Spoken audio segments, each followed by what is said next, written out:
You're listening to Thursday Night AMP on the Angry Marks Podcast Network.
Yeah, start off to those. What did Kev send a picture of here?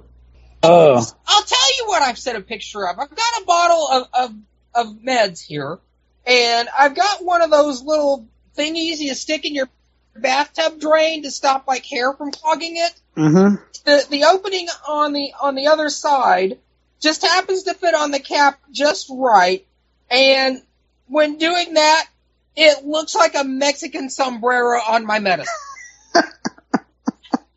You're taking an awful lot. You had an allergy and your hair was falling out. You're taking an awful lot of that medicine to be coming up with these kind of thoughts. It's just. Olé. So has everybody here but me seen Star Wars by now? I've not seen it. I've read the spoilers though. Oh, yeah. I mean, I gave it a week and then decided, okay, I'm just going to have to read the spoilers, because eventually people are going to start talking about it. Yeah, like I told Big D, I pretty much know the whole point of the movie by now. That was one of the things I was kind of running through my head. I was like, if a wrestler was a heel and he came out to cut a promo and he started spoiling Star Wars, would that be decent heel heat or would that just be a dick move? Well, I think like Kevin said, at this point, this far after the movie, you can't not expect people not to know. Sure. I mean, I waited 2 days. I waited like Saturday and Sunday, and then by the time Sunday rolls around, I'm like, I got to see this before somebody spoils it for me. So I went bright and early on Sunday morning to a matinee, non-3D, non-IMAX. Spent $5 and enjoyed the hell out of the movie. Non-3D, non-IMAX? Boy. Yep. Do you go out in the morning and crank up the car literally with the crank still? Oh, no, I have one of those Flintstone cars where I stick my feet through the bottom and just, pedal like that. See, I don't see many 3D movies, and I thought if I saw it in 3D that the 3D effects might distract me too much from the story of what's going on, and I'd be paying too much attention to, the 3D wizardry and not enough to what's going on in the movie around me. So I'm like, yeah, I don't need to see it in 3D. I don't need to see it in IMAX, and it was fine. Okay, this isn't like episode 1. This is not a complicated story here. Abby just said, okay, I should message Abby. She said, okay, I guess we're not doing the podcast tonight. Do you see her on? If you want to add her in, go and add her in. Sorry, I got distracted and I didn't add her. I'm sorry. Okay, let me message her. I'll let her know that we're just kind of running a little late. Okay, message her saying we're on now, but we're just chit-chatting. We're just wasting time. So neither of you have seen Star Wars. Wow. I'll see it tomorrow. All right, Jordan Garber, where is your forever perpetually late ass at now? I thought we already decided he was printing more parrot T-shirts. Yeah, that was my theory anyway. Yeah, he's printing out some more parrot shirts. Hello. Hey, Abby. There we go. There's the Roppongi redhead. Yeah. I was wondering if we were still going to do this tonight. Yeah, we're waiting for a third co-host to come on who said he couldn't come on until half past the hour, so we're just kind of chit-chatting until then. Actually, I fully blame Kev for not patching you in. Oh, okay. It's my fault. I got the other two on. We started chit-chatting, and I got distracted. That's okay. Yeah, we were going over Star Wars. He was busy making a sombrero out of his allergy pill bottle. And we were talking about Star Wars, and those two haven't seen the movie yet. I've seen it twice. I loved it. You've seen it twice? I've seen it twice. I've heard people say it's good Okay. enough But I to saw see it it on twice. 3D. I was getting all kind of shit for not seeing it in 3D and IMAX. I'm like, well, it's only $5 to see it in regular, and I'm like, whatever, I'll just go see it that way. I can't do the 3D. The glasses give me a headache. Well, I probably couldn't do the 3D either, but IMAX, I've heard it is so above and beyond an experience. We're What all about just you, going to let Abby? that marinate for a while. Okay, yeah, Abby, have you seen it? And no, I've seen all the other ones. I'm waiting till some of the furor dies down over this one. I've heard And it's have you good. been I've heard avoiding it's not spoilers, or have good. you read the spoilers? No, I haven't read the spoilers. Okay. Would you be upset if a heel in wrestling came out and just started spoiling Star Wars? I wouldn't really care one way or the other. That's Okay. my take on it, too. At this point, I think it wouldn't enough matter. people have seen it now. I mean, if they'd have done that the first day it was out, then, probably people would be up in arms and he'd be the most hated person in the world. Right, yeah, like if you came out on Monday Night Raw, like the first Monday after it came out and did that, then you'd get some heat. Mm-hmm. Too bad they didn't think of that. That would have been a hell of an angle. But yeah, they would have got some legit heat. But they probably would have got a lot of press coverage from it too. That would be about the only Oh, way and to I was- actually make people hate the New Day, because everybody loves them so much that they have to do something really drastic to be heels now. Well, There were didn't two they parts mention of that Raw that I Monday? enjoyed, Stevie. One of them were the New Day matches that they were involved in. The other part was the Lemmy tribute they did. Every other part of that show was fucking painful. Okay, still no response from Jordan yet. Well, I say if he's I not don't. here in 5 minutes, we go ahead without him. All right, the countdown is on. It's the final countdown. If you're Europe, you play the final countdown. It's what you do. If you're Daniel Bryan and it's Ring of Honor, it's what you do. Honestly, that's what I think of every time that commercial comes on, because I was at one of those shows when he came out, the final countdown, and all 2,000 people in Chicago all simultaneously jumped up and screamed, including me, the final countdown. It was great. Awesome. And actually, that was for his match with Takeshi Morishima. Oh, sweet. Although I heard he may be retiring. Speaking of retiring, is there anybody else that is less excited that Hulk Hogan and The Rock are going to be showing up at WrestleMania? Since when is Hulk Hogan showing up? I didn't hear that. I swore I read at some place that it was now confirmed that it's going to be The Rock and Hogan and Austin and like somebody else. Then you got it from one of those news with a Z sites, as Big D would say. I thought because- that was the Expendables crap that came out Oh, today. no, that's right. Oh, okay. You're right. That Now I really do think Kevin's been taking that allergy medicine. that's what I get for half paying attention to wrestling news that I don't kind of care about. No, the only Kevin's one that's Nyquil actually tripping. booked for WrestleMania is The Rock. I don't think any of the others are confirmed for anything. Okay, so let me amend that then. Am I the only one that's really not enthused about The Rock being at WrestleMania? Hey, No. I really For don't care. my If they had 7 booked him for WrestleKingdom, I might care. Like, I'd love to see him in Japan working a Japanese style because I haven't seen that. But bringing him back for WrestleMania, it's kind of like, again, he's relevant how? all I can say about it is I already paid my $75 for a ticket, so if I'm getting The Rock on top of that, then that's just a bonus. I'm happy about it. It's just a cheap pop. I don't care. Like I said, I paid my money, so if I'm getting The Rock too, I'm getting more value for my money. And WWE's just going back to the well on these things until it completely runs dry. That's pretty much why I want to go to WrestleMania, is to watch the well run dry. Like, trot every old star you got out there, because that's all I care about right now. And see, I'm sick of the old stars. I want the new stars. Me too. Well, until they actually figure out how to push them Agreed. without burying them, what can we do about it? I mean, I'll put it to you this way. I would much rather see Finn Balor at WrestleMania than The Rock. I would rather see Finn Balor if they could actually use him in a way that was meaningful and relevant and put him in a place where he would be going up. And not Thank bury you. him, yeah. Yes. You know they're Like going to do an NXT pre-show, and Finn Balor's going to be on it for sure. That's not what I'm scared of. An NXT pre-show would be okay. What I'm scared of is they'd put him in the 20-man Andre the Giant Invitational like they did with Hideo Itami, and it would be a complete burial of the man, and we'd never see him again. I would cry. Exactly. I would literally cry, and then I would storm WWE headquarters. I might throw something all the way from section 409 down to the field if they did that. Angry Tensai asked me last night, why they haven't called Finn Balor up yet, and I said because whatever they would do, they would absolutely screw it up on Raw. And he has point blank said in interviews he's happier in NXT and he doesn't want to be called up. Yeah. He said that being called up would be a step back. Yeah, it would. Oh, and that's kind of like I was saying, one of those things where if I was running WWE and if Mauro Ranallo starts working out on SmackDown, I'd be like, let's move Mauro over to NXT and keep him there. Yeah, keep all the good things where the good things already are. Yes, keep Samoa Joe, Finn Balor, and Bayley, and everybody that's worthwhile on NXT, please.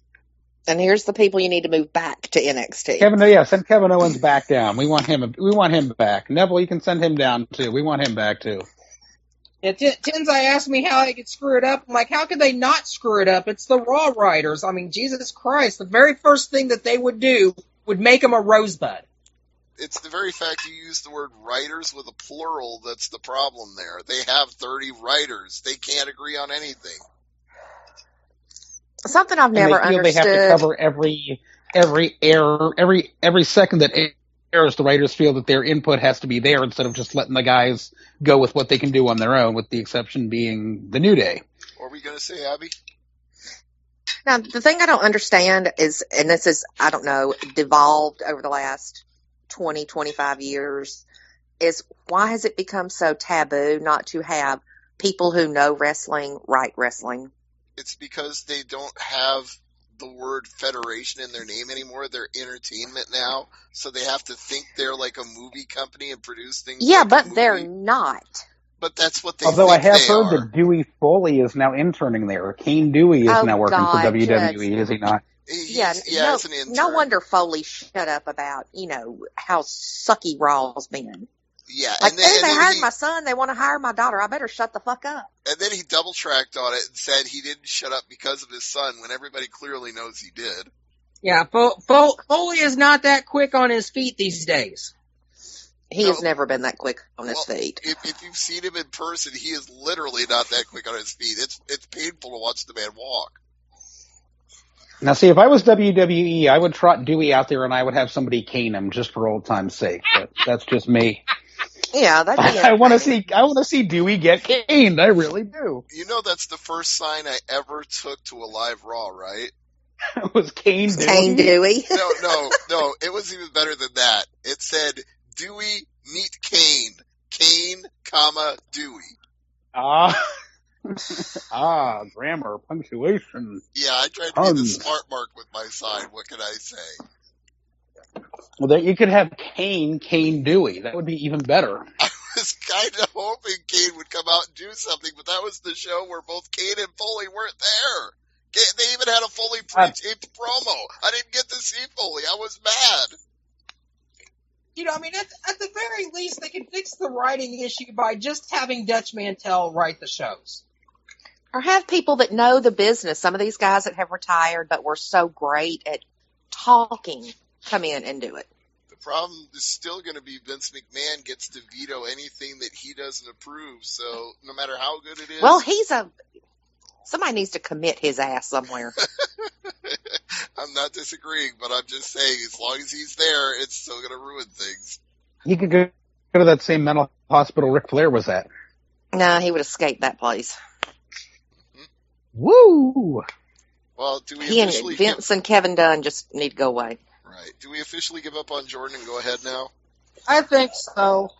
God damn it. All right, Rick. Hell, we just should have been recording. Could have had half the show done already. Truthfully, I've been running hijack audio the whole time as a backup, so I have a recording of this. Hell, there you go. Just include that then. We're already recording the show. Steve. Bonus content. Producer Steve is doing the show. So does that make me Stevie K for the night? I don't even know how to respond to that. Fuck it, Steve, just record the show. I'm gonna log out and I'm gonna do some MMA interviews. No, you're not. We need your opinion on this shit. You need to stay here. Here, let me go find Tank Abbott. He's good for a soundbite, right? Oh, God. Only if it's 3 count, Tank Abbott. There you go. Speaking of which, I also saw another picture go around this afternoon. Somebody took a picture of a WWE figure of R-Truth. The packaging says R-Truth, but what got packaged inside was Wade Barrett. Because they look really alike, you know? How would that even fit in the package? Wade Barrett is like a full head half taller than him. Well, you know, in Toyland world, all figures are pretty much the same size, and they all have the same muscular build, and about the only difference is which rubber head you're sticking on them. Actually, I haven't bought them in a few years, so maybe I'm out of date on it. But when I used to buy those, the Hall of Fame series ones, they were actually pretty good scale. Like, you would see figures like The Undertaker would be way taller than the rest of them. They weren't all the same height and size. Interesting. I don't pay that much attention to it. I just remember my wrestling figures from when I was a kid. My comment on the picture is, were you expecting to get your hands on a 2-time NWA World Champion? Well, I've got some bad news for you. Oh, man, that reminds me of that story where way back in the day where a black guy went into Home Depot in Florida and tried to get a line of credit claiming that he was Danny Werfel, and they actually gave him one. Wow. It's like, yeah, it's like it's not even the right race, but he still gets over. And it's the same thing here. No Jordan tonight. Yeah, well, all I have to say is whenever Kevin cues up the music, that's the official start of the show. If he wants to do anything with the rest of this, I'll send him an MP3 and he can do what he wants. Bonus content. You're going to make me play the music? All right. To officially kickstart it, I think we have to. Alrighty then, hang on just a second and I'll cue up some music. Or everybody can just hum a bar. Boom, boom, boom. Nobody else. You took it to the limit. Now you're falling off the edge. Nope. Be forgiven. It's your turn. You get what you deserve. Get the punishment that you earned. It's all you know to burn, bitch, burn. Boom. Maybe y'all are all taking that allergy medicine. No, I just watched Raw earlier today and it killed way too many brain cells. Well, I buy my allergy medicine at Kirkland, and for $15 you get 365 tablets, so I've got plenty to share for cheap. You got one for each day of the year. That's right. Well, I've already set the table, and now let the feast begin. Jason, I'm going to let you call the shots. Let's talk Wrestle Kingdom 10. Take it away. Let's talk Wrestle Kingdom 10, and we'll talk. I'll give my highlights for the 2 Road to Wrestle Kingdom shows that they had on the 18th and the 19th of December. I had been meaning to cover both of them for AngryMarks.com. I got the first show, but the second one I had to watch later, and all kinds of busyness with Christmas parties and family gatherings and things happening. 'Tis the season to be busy, but there was some great New Japan action that was going on, and yeah, right off the bat, what I really liked on that first Road to Wrestle Kingdom 10 show was the main event on the 18th of December. We had Hiroshi Tanahashi, Katsuyori Shibata, Kushida, and Juice Robinson. Juice Robinson actually got back at me. I tweeted live, hashtag straight out of Burning Man, and he actually got back at me on that, so that was pretty cool. They took on Kazuchika Okada, Tomohiro Ishii, Yoshihashi, and Gato in an elimination match. Now, what I really liked about what did Juice Robinson say when he replied to you? We need to know. He just got a like on it, so. Oh, so he didn't really get at you. He just liked what you had to say. He just liked it, yeah. For those who don't know, that's the former CJ Parker from NXT, but please continue. Yeah, one of Abbey's buddies, Cody Hall, he did get at me when I said Cody Hall didn't get the memo that facial hair was a requirement for December in New Japan Pro Wrestling. He's like, yeah, I didn't get that memo. I was like, that's pretty cool. 'Cause the one thing that I noticed about New Japan in December is everybody has a frickin' beard. Did you notice this, Abby? Yes, I did, and I'm tempted to send Gato a weed whacker. I mean, literally, that's how bad this thing that is taking over his face looks. Yeah, for the 6 or 7 of us that tweet in English, there was a lot of flack going around about Guido's out of control bush on his face there. That thing has just, it's bad. Yeah, his is definitely the worst, but it wasn't just him. I mean, it's like the NHL playoffs. It's like everybody was growing a beard. Everybody. People who don't know really have beards were growing beards. It must be a December New Japan thing. I remember David Finlay saying something about no shave November going into December. So, I don't know. Maybe they all had this thing happening. Maybe that's what it was. It's like, yeah, when the young Lions are doing it, it's a tradition. It's deeply rooted there. But yeah, we had this elimination match going on between my brain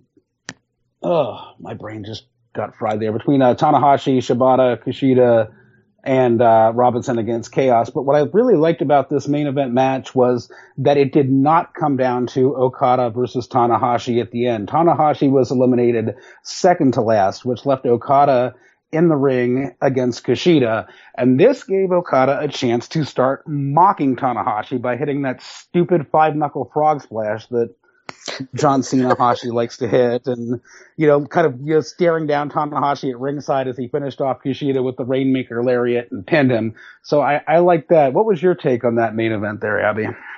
It took us a good little bit to figure out it actually was an elimination match, because we were all kind of wondering, what is this thing exactly and why is it happening? And what are the rules for it? It wasn't very consistent with by what means somebody could be eliminated. And I think what it came down to is if you went over the top rope, you could then be knocked off the apron and be eliminated. But if you were just standing there waiting for a tag and you got knocked off the apron, you weren't eliminated. Yeah, it was kind of like a mini Rumble deal. You had both feet had to hit the floor, or you had to be pinned or submit. Yes, I was going to say, pinfalls and submissions were also a way, because Yoshihashi took out Robinson with a swanton and a pinfall, and Tanahashi eliminated Gato with a Texas Cloverleaf-like submission. So maybe Tanahashi has 6 moves of doom now. Who knows? His hair is the only one I can think of, because it's just awful too. I hate Tanahashi. It's not going to change. It was a fun match to watch. It set up Shibata and Ishii for WrestleKingdom, which is one of those matches I'm really looking forward to. I'm really not looking forward to Okada and Tanahashi. I'm really not. Do you have a feeling that they're going to have Tanahashi go over in this one? God, I hope not. I really hope not. I mean, true, I would kind of like to see Okada cry again, but I don't want to see Tanahashi win. It's like, I know at least among the English-speaking fans that I see on Twitter and the people that I talk to and the smart marks that I know, we all joke about it. We call Tanahashi John Cena of Japan and make all kind of Cena jokes. But I'm wondering what is it that what's the Japanese fans' opinion on Tanahashi? And I kind of thinking in the back of my mind, oh my God, if they really love him, is New Japan going to put the belt on him? That would suck for us. But. Yeah, they really do love him. These are people that bring towels to the show to get Tana sweat. Ugh. Yeah, he is just adored, and they love him and revere him. And on a professional level, he's an incredible wrestler. He has been for a long time. But it's one of those things where, okay, you've done it. You've had the most title reigns. You don't need another one. Yeah, he's done that. He's been there, done that, and Okada's star is kind of on the rise. And that is a lot for IWGP. Exactly. This isn't like your Ric Flair 16-time heavyweight champion. This is the IWGP heavyweight champion, where you're lucky to have it once, twice, 3 times. Mm-hmm. This whole 7, 8, 9 times I realize that New Japan is kind of going more and more away from strict Japanese style and more towards the American style with the storylines and the gimmicks and angles and all that stuff, but not to where you actually have John Cena with a ponytail over there. No, and at least the matches have remained consistent with the kind of matches that New Japan likes to put on. These aren't your stupid ref bump, clothesline somebody over the top rope, bullshit WWE matches that you see. These are still hero matches. These, generally the main events and semi-main events can go, a half hour, 40 minutes on pay-per-views. So they have not eliminated the style, but it just kind of worries me that they might have Tanahashi go over Okada, which is your main event for WrestleKingdom 10 for those not in the know. But I'm hoping Okada hangs on to it because I just think there's a lot more that Okada can do. Tanahashi, like you said, he's had the belt. He's, 7-time champion. He's feuded with everybody already, but at least there's a modicum of freshness there with Okada that you can work with. Yeah. You also mentioned match you're looking forward to, one of the title matches on the card, Tomohiro Ishii, the never openweight champion, taking on Katsuyori Shibata. This is interesting because this is kind of transitioning from the matches we're used to seeing with the never open championship between these big hulking stone pit bulls like Tomohiro Ishii and then your King Kong knee drop dude. So we've seen, who was it last time? It was Hanma. We saw Ishii take on Hanma last time, which is a guy a lot smaller and thinner than Ishii, and we have another guy who's a lot smaller and thinner than Ishii in Shibata. An interesting styles clash, but this is still going to be hard-hitting nonetheless. Oh, yeah, these two guys are two of the hardest-hitting guys in New Japan. I'm really looking forward to this match. I do not think Shibata will win because he's not a full-time guy with, New Japan. He's not contracted to them. He's a freelancer. But it's still going to be one hell of a match. It's going to be a great match. One thing that I would love to see in this one that I think would put Ishii over just a little bit more is to have him, I don't know if you want to say no-sell, but have him get up from a penalty kick from Shibata. Have him take a penalty kick, maybe have him kick out at 2.9, but have him get out of the move that is just devastating by Shibata that has ended so many matches and have Ishii escape that and just lariat him out of his boots and eat a pinfall. Mm-hmm. Well, Ishii is very good at no selling. He did it with Elgin. He did it with Hanma. He did it with Makabe. He comes back from pretty much everything. And he can fight the bigger guys like Makabe and like Elgin, but he can also hold his own and have matches that look really good with guys who are smaller than him. They're not small in their own right, but smaller than him, like a Hanma and like a Shibata. So he's very versatile in the style that he can wrestle. He's really good. He's one of my favorites. So he's got a devastating brainbuster. He's got a devastating lariat, and we'll probably see Shibata eat one, if not both of those. But you had also mentioned a guy, Michael Elgin, one of many ROH guys who's going to be on the card. Another championship match is going on. Earlier in the card, we have Jay Lethal, the ROH World Champion, putting the title on the line against Michael Elgin. What are your thoughts on this one? If Ring of Honor is smart, they will have a title change at WrestleKingdom. I would say so, too, just because of how over Michael Elgin was getting over the summer. It's just Elgin knows how to work the Japanese fans. The G1 Climax, he didn't finish first, but, going in, his career was kind of teetering, and coming out of it, he was not quite as big a fan favorite as Hanma, but the fans loved him. I know. He came in that ill-fitting suit and this real unassuming attitude, and by the end of it, they just adored him. I mean, those deadlift avalanche falcon arrows really got him over with the crowd. Mm-hmm. But I would like to see Elgin win. I've got a sneaking suspicion he won't, but good booking would have him win that. He can go back and forth, although with some of the guys leaving, like a Mascara Dorada, I really would like to see maybe a guy like Michael Elgin be brought in for a year and perhaps full-time with New Japan, but we'll see with that one. Well, he's not signed to Ring of Honor anymore. At least as of today, he's not. Well, New Japan, take note. You've got a free agent talent there that a big hulking gaijin along the lines of like Vader and Stan Hansen that you can sign and that is over with the fans. So exactly. Take note. And don't put him in the damn Bullet Club. That would suck, yeah. They already did that with Chase Owens, which makes no sense. Yeah, and I haven't heard anything about him since. You know who else has been very conspicuous by his absence at both the official card, the undercard, and the Road to WrestleKingdom cards? Captain fucking New Japan. Where the fuck is he? Nobody cares. I mean, I'm Actually, looking over this.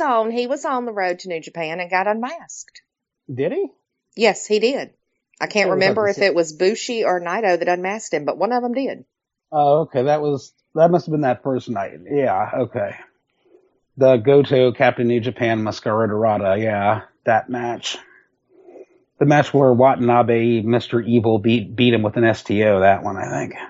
Yeah. But yes, he got unmasked, and I'm pretty sure that was the mask that Naito kept throwing at Goto. Oh, okay. Because I'm looking at this undercard match of Hiroyoshi Tenzin, Jado, Jushin Thunder Liger, Manabu Nakanishi, Ryosuke Taguchi, Satoshi Kojima, Tiger Mask, and Yuji Nagata, but no Captain fucking New Japan. I can live without Captain New Japan. I think everybody can live without Captain New Japan. Unless you need somebody to eat a pinfall. Nah, this is true, but no, So we can live without him. At that New Japan Rumble, that Battle Royal style match that isn't even part of the official card, the first match of the pre-card, who are you liking in that one? What is the point of this Rumble anyway? I don't know. I mean, did they get like a... I don't think there's a title shot. I think it's just a time filler or something for these guys to do.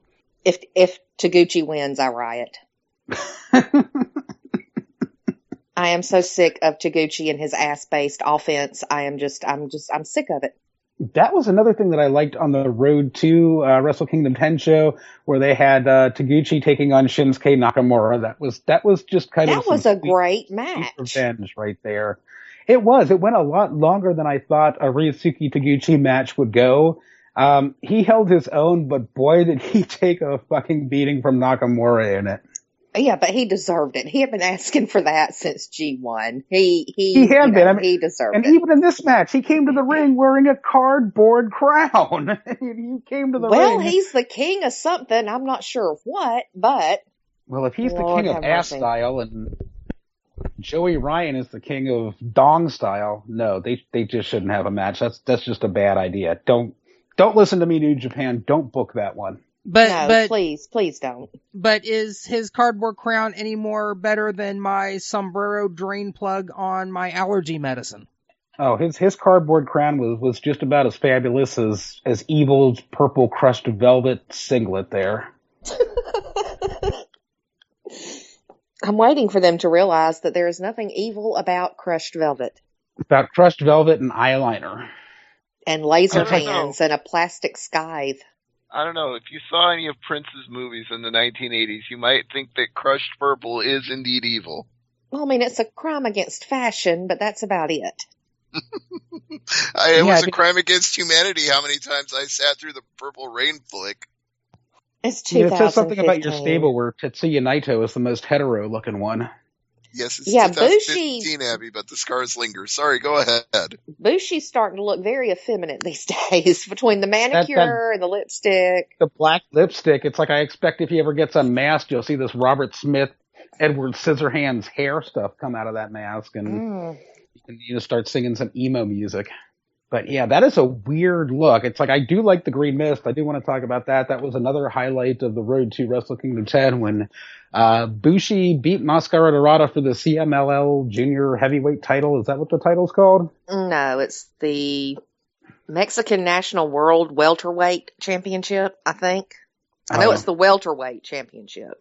A welterweight champion, but Mascara Dorada was up on the top turnbuckle, and Bushi caught him with Green Mist, came down, did this insane bridge move that Dorada kicked out of, and then hit him with a backstabber and got the pin that way. But seeing him missed was cool, but that black lipstick just has to go. That's just stupid. Well, it matches the black manicure. It does, and it kind of matches that eyeliner and crushed velvet black and purple singlet that Evil wears. Ugh. It's like being stylized in all capital letters every time I see it printed. I just feel I have to pronounce it Evil. Well, I mean, you have to pronounce it like the ring announcer does and the commentators do. They stretch it out to like 14 syllables. Evil. Pretty much like that. Evil. And I don't really get what's so evil about him except when he bites people in the neck. He's a vampire. That's the gimmick. I've seen scarier vampires in Twilight. Well, that's not true. I haven't seen Twilight, but I imagine that the vampires in Twilight in are Hotel scarier. Transylvania. Ooh. I've seen scarier vampires in Transylvania 65000. Oh, now Showing you're my really age digging there. old school, yeah. Bring out Digital Underground if we're going to go that far back. Ooh. But yeah, going back to the New Japan Rumble, I don't know who's going to win what or why they're even in it. How many guys are in it? Are some of the Ring of Honor guys in that, or is it just the New Japan They are guys? not. This is all New Japan guys. Tenzin, Jado, Liger, Nakanishi, Taguchi, Kojima, Tiger Mask, and Nagata. And we don't know what it's for, or... It's just to fill time. For bragging rights, I suppose. Money in the bragging rights. I could see Taguchi winning it. I don't know why I could, but none of the other guys make sense unless, Jado somehow manages to win. Yeah, so when's the last time we've seen Jado in action? He's a booker for Noah. He's not really involved in New Japan anymore, I don't think. That's one of the things I'd like to see more of in 2016. We kind of had a crossover from New Japan to Noah in 2015 with the Suzuki Gun angle and trying to take over Noah. I'd like to see some Noah guys come over to New Japan in 2016. And yeah, I mean, a lot of these guys in the Battle Royal, I wouldn't mind doing like a talent trade with Noah because they're owned by the same parent company as New Japan. But, send Tenzin over there.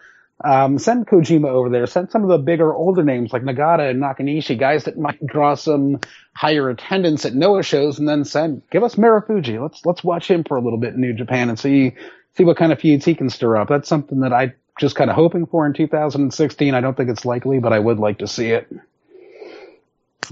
I don't know. In this Rumble, I see Nagata going over, just Blue Justice, stroke his ego some more. Why not? New Japan seems to like to do that. Well, for an old guy, he can still go. He can, and he rolls those eyes back into his head and looks like he's possessed and slaps on the Nagata lock. And yeah, Demon Nagata is kind of scary. Demon Nagata. Yeah, we need to make a Demon Nagata custom t-shirt. Demon Nagata looks scary, but yeah, evil does not. No, he does not. Demon You Nagata can't look scary in crushed velvet. You just can't do it. He needs especially as a man. There you go. Yeah, give him a Prince gimmick. When I did that with Prince Iake, I kind of failed. Yeah, we don't need the artist formerly known as Evil running around New Japan. We don't need the artist known as Evil running around. Yeah, we really don't need him. Send him over to Noah too. Not that he's going to draw anybody. I just don't want him in New Japan. But yeah, a talent exchange would be good. And is Minoru Suzuki coming back for 2016 to New Japan? Is he going to stay and do more stuff with Noah this year? I really want him to come back. It would be nice. It would add more of a shoot dimension that we don't see as much in the New Japan matches anymore. Yeah, I love Misu. He's like the scariest man alive, but still. See, he's proof you can have like a goofy haircut like that, but still scare the shit out of people. Well, the haircut just adds to it. I guess. It's just like he's fucking nuts. But he'll just a little bit. Yeah. And just one of those guys that, I understand he's trying to kind of revive interest in Noah and get, any kind of spark of life going in that promotion, but hopefully something can be done there and he can come back to New Japan. Maybe he'll show up at WrestleKingdom 10. Who knows? Much like Dennis Stamp, he's not.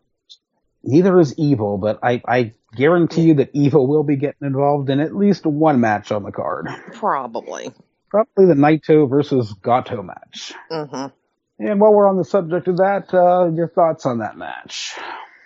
I don't know what they're doing with either one of them. I mean, Naito is so hot over there right now, and the fans just love him, even though he's a bad guy, supposedly.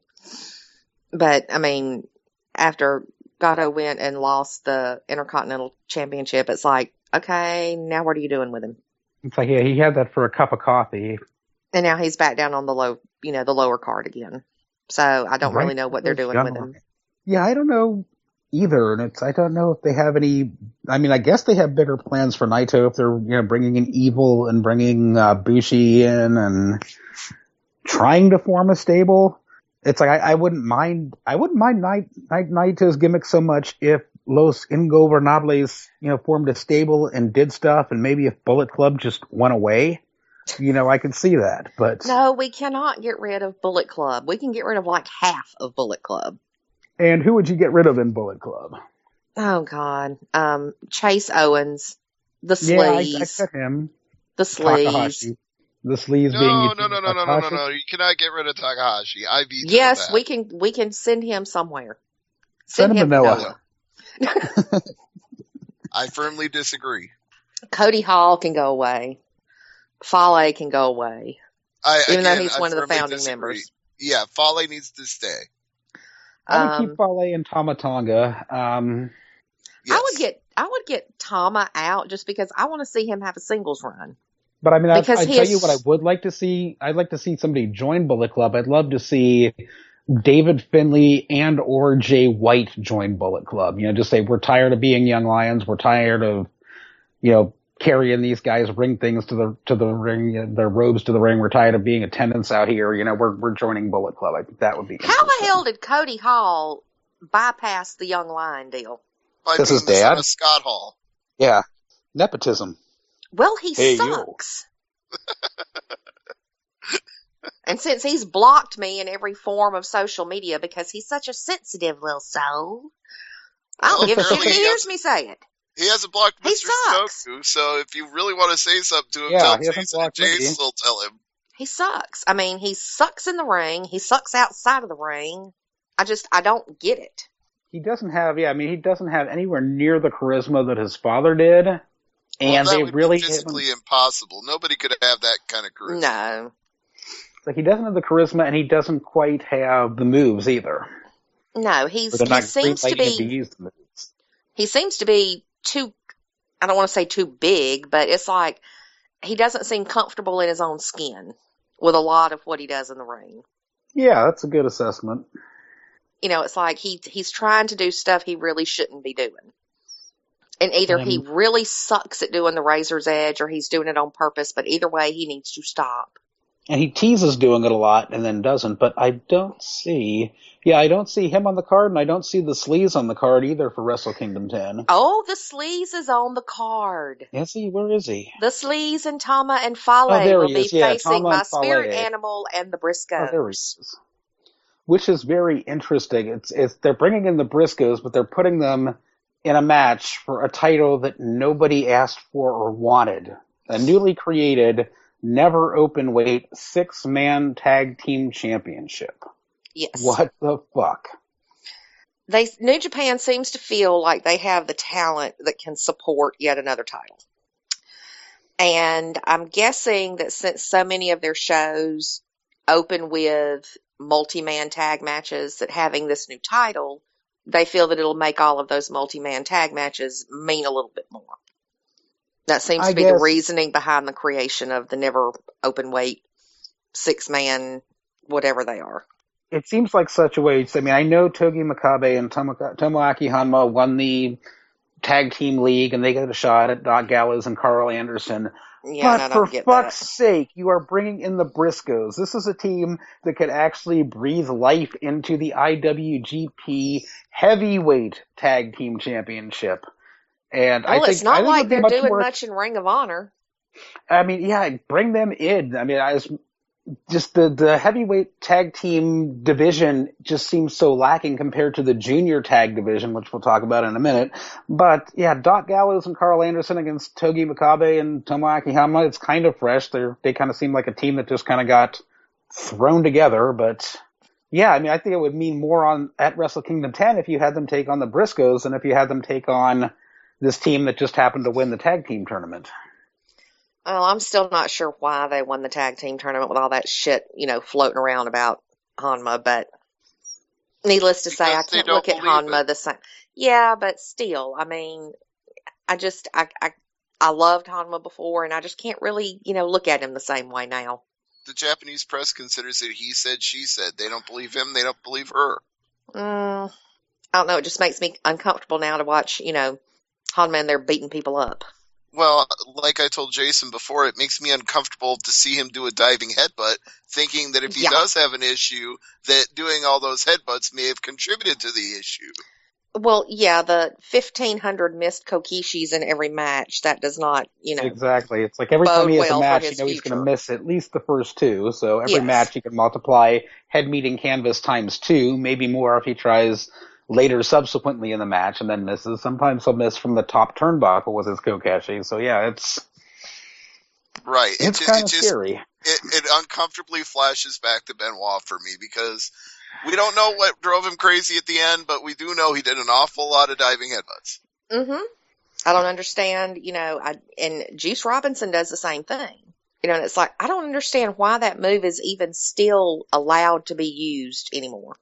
Yeah, it probably shouldn't be. But you can't tell them not to do it because it's not like taking a chair shot to the head. It's not a guaranteed concussion like a chair shot.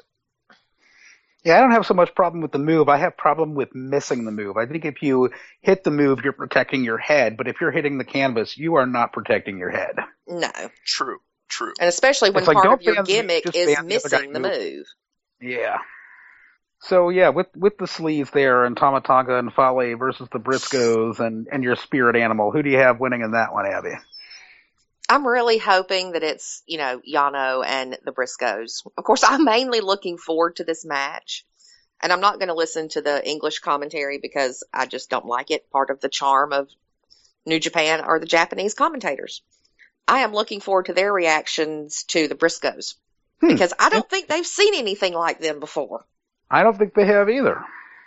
Redneck kung fu and everything. I'm just wondering how the hell they're going to react. If they think they're being insulted or something, who knows? But you have Jay come out there, rather serious. He's kind of the sane Briscoe, and then you have Mark, who has no teeth and is kind of weird. And then you have Yano, who is just amazing in everything. Oh, that was another highlight of the Road to WrestleKingdom 10 show that first night where he goes to the ropes. He starts yelling at the referee, break, break, break, break. And then the crowd starts chanting, break, break, break, break. It was fucking awesome. He got the fans to chant break. It's the evil genius at work, Yeah, Toru Yano, he's grown on me. It's like I can deal with Toru Yano now. I don't have that Naito hate for him, but it would be interesting to even see him get a pinfall in this match, to have him, roll up somebody. Yeah, I think it'll be fun. It'll be, the card is going to be serious. A lot of the matches. This will be comic relief, I think. And how long? What's the over-under on the time before Yano takes off one of the turnbuckle pads? 4 minutes. 4 minutes? He needs a chance 4 to minutes get max. I was going to say 5. 5 minutes, yeah. That needs to be a job for like one of the young lions. They need to do that for him. That would be great if he points to one of the young lions and motions them into the ring and they just come in and unlace it. Exactly. He could do that with 4 of the young lions. They could take all the turnbuckle pads off. I know.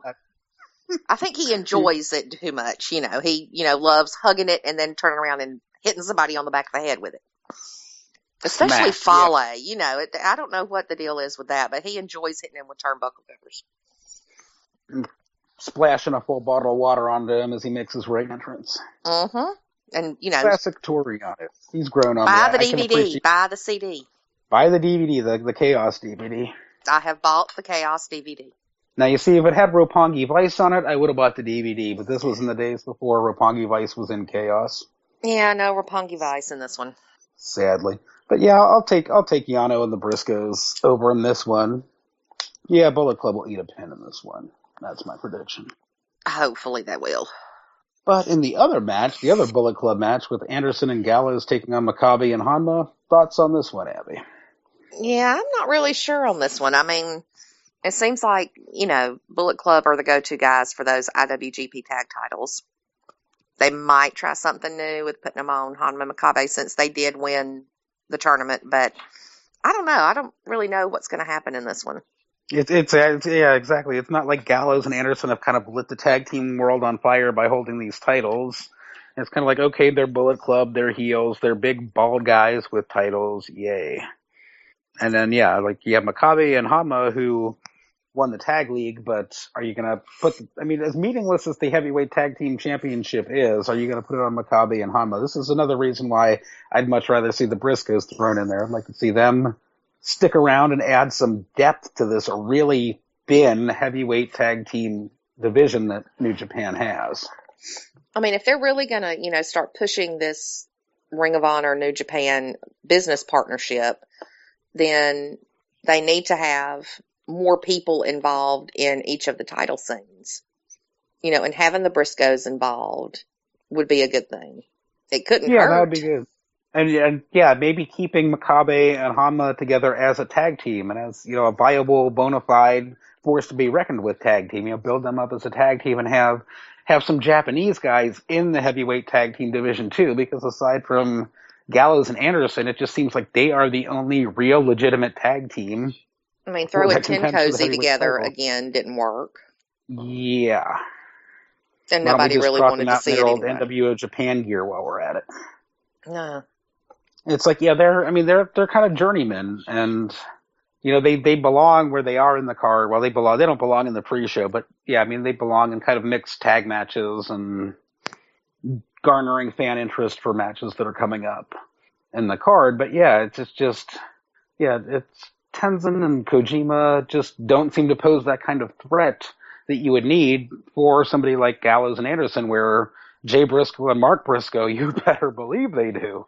Mm-hmm. And plus they're new and fresh, and I'm pretty sure that they would win over the crowd. Definitely. Mark's a little bit out there, just a little bit, but I'm sure that they would win over him. Yes. Just look at Toru Yano. I mean, do you think Mark and Toru Yano are going to play off of each other being a little bit out there? Oh God, I can't wait.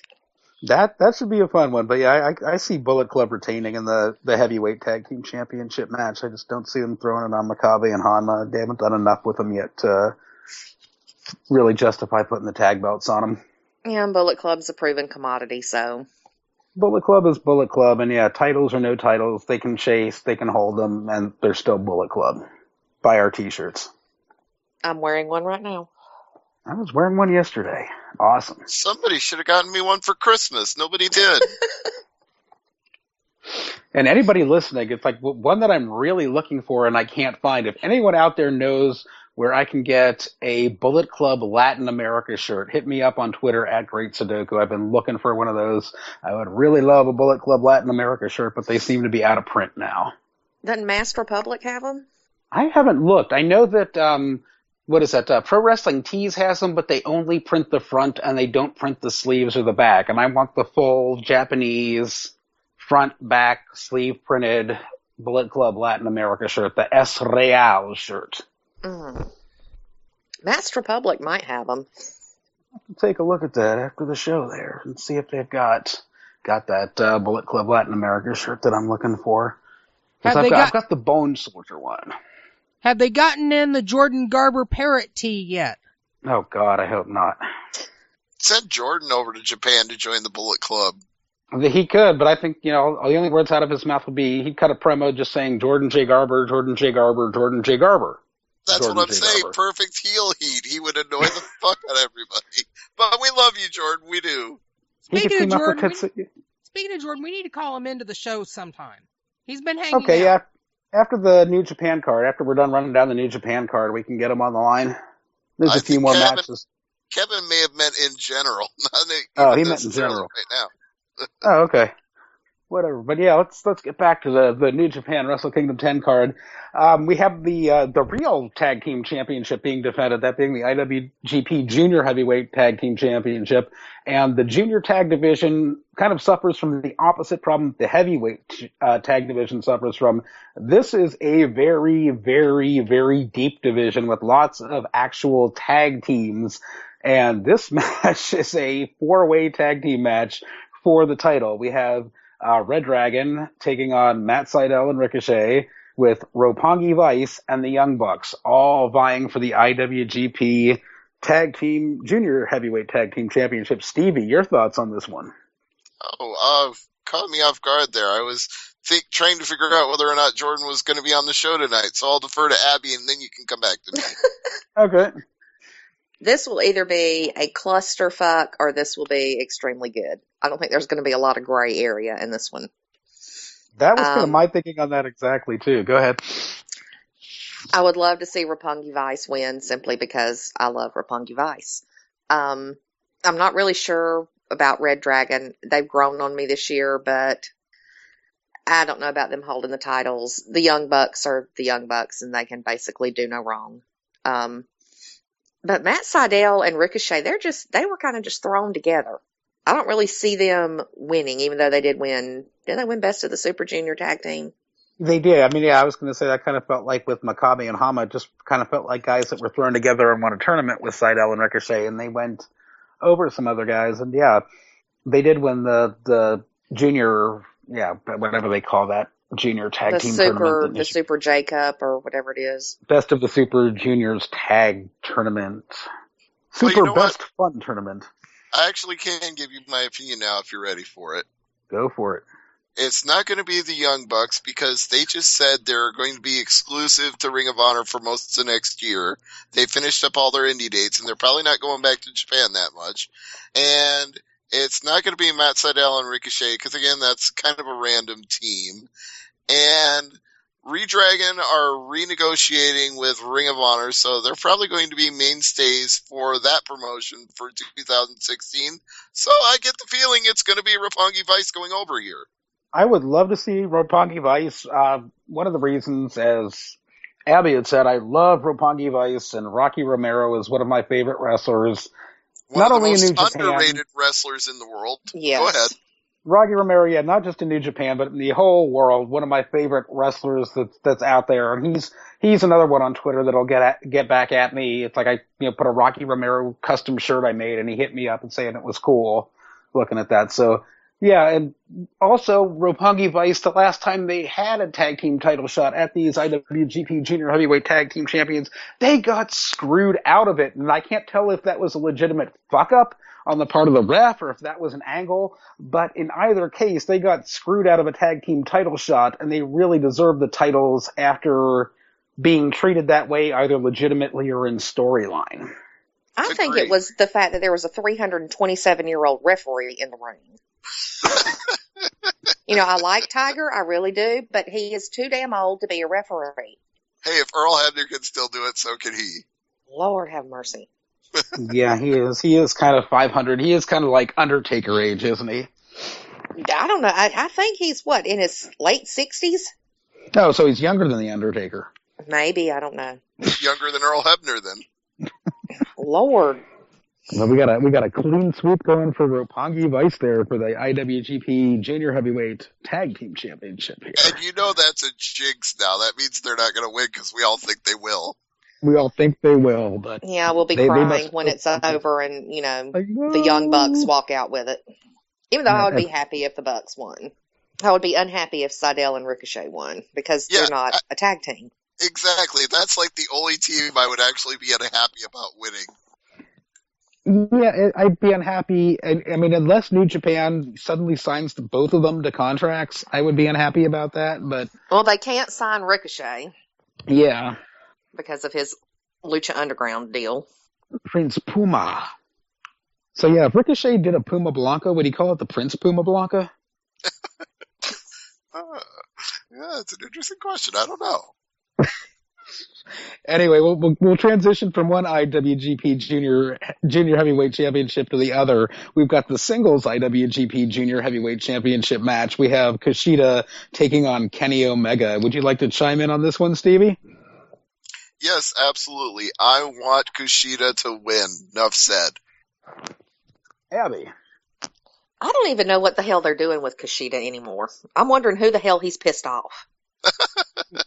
Much like you were talking about Hiroki Goto earlier, it's like Kushida had the IWGP Junior Heavyweight Championship for a cup of coffee and then lost it right back to Kenny Omega. Just when you thought his star was rising and they were going to do something with him, nope, we're giving it back to the Bullet Club.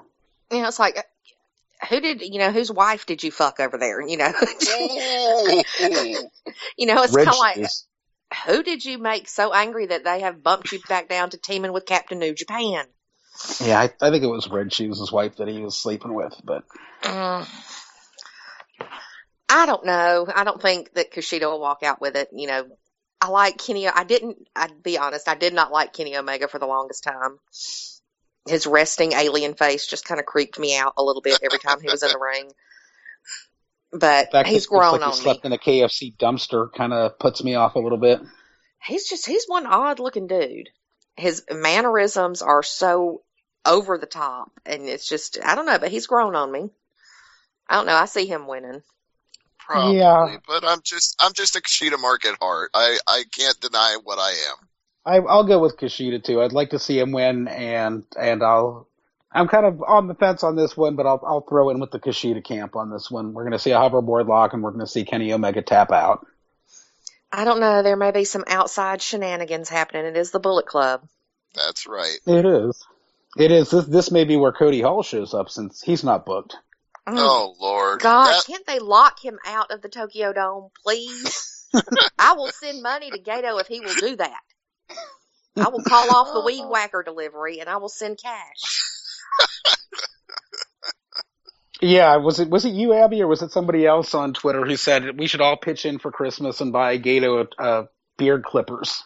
I said that to Jado. I sent him a tweet and said, for Christmas, we are all going to buy, chip in and get Gato a weed whacker for that thing taking over his face.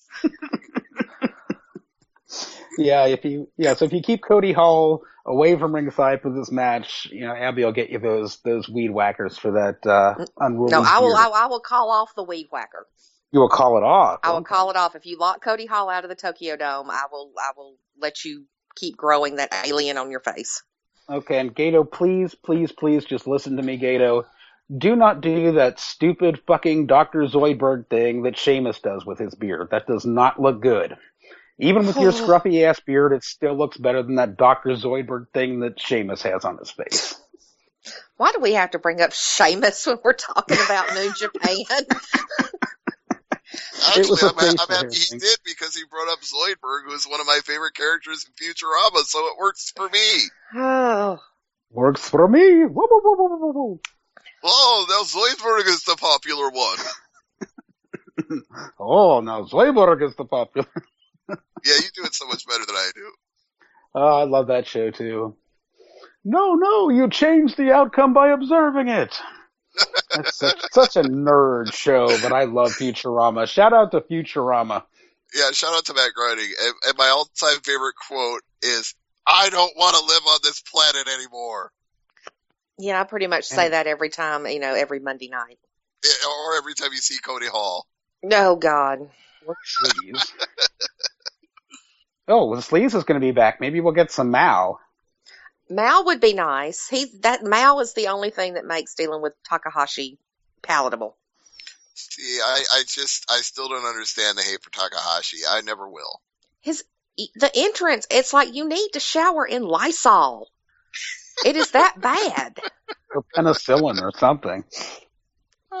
Yeah, I did a naughty and nice list for Christmas for all the wrestling promotions on who, was on Santa's naughty and nice list. And, I put down there that Santa was bringing Takahashi a supply of penicillin to hand out to his opponents after he bites them. Wow. To make sure they don't get any communicable diseases from him.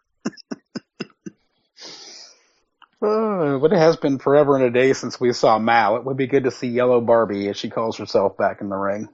And we've got 2 more matches to go on the card. We've got the co-main event and the main event. We have Shinsuke Nakamura taking on AJ Styles for the IWGP Intercontinental Championship. And it's an Intercontinental Championship because the leather itself is white, just like the WWE IC title.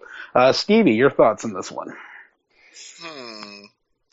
I don't think there's a loser in this match as far as me watching it is concerned, because no matter who goes over with Nakamura and Styles, you're going to get 4 to 5 stars. And I know there's been some concern about AJ Styles and his sciatica and his lower back injury, but he says he's going to be 100%, and even if he's not, he's going to go out there and wrestle like he's 100%.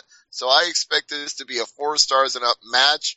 I think it's probably likely that Nakamura retains simply because AJ Styles needs to get some rest, but you never say never.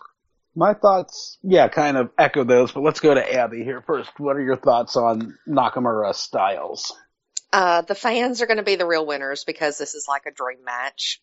Yes. I don't see AJ winning simply because of the injury, but then there's that little doubt, that little bird fluttering in the air that's doubtful about Nakamura because WWE is interested in him and he wants to come over here and make a name for himself in the U.S.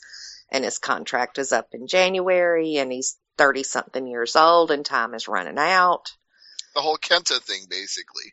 It scares the hell out of me, WWE getting their hands on Nakamura. I if he don't comes want over him and he's anywhere Shinsuke Nakamura, near. I'm fine with that.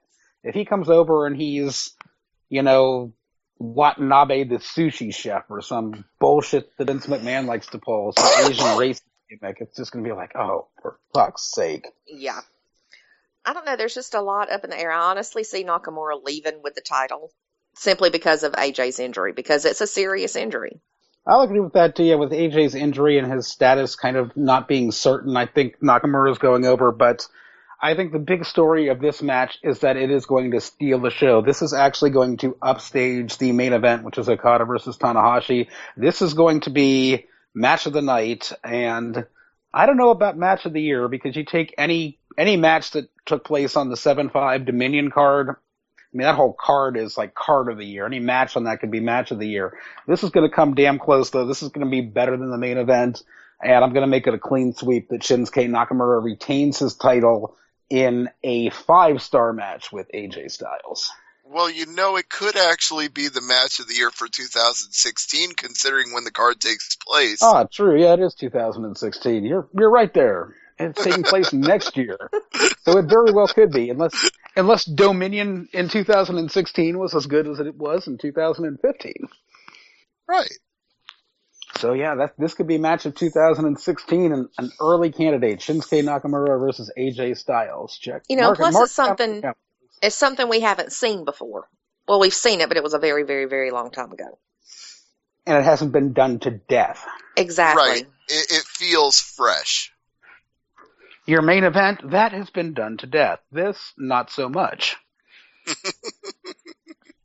But you know what? As much as everybody seems to complain about Tanahashi, and I'm the lone person here who really doesn't have a problem with him, when it comes to a big match, and especially when it comes to a match with Okada, you can't say that he doesn't go all out. Yeah, big match Tana.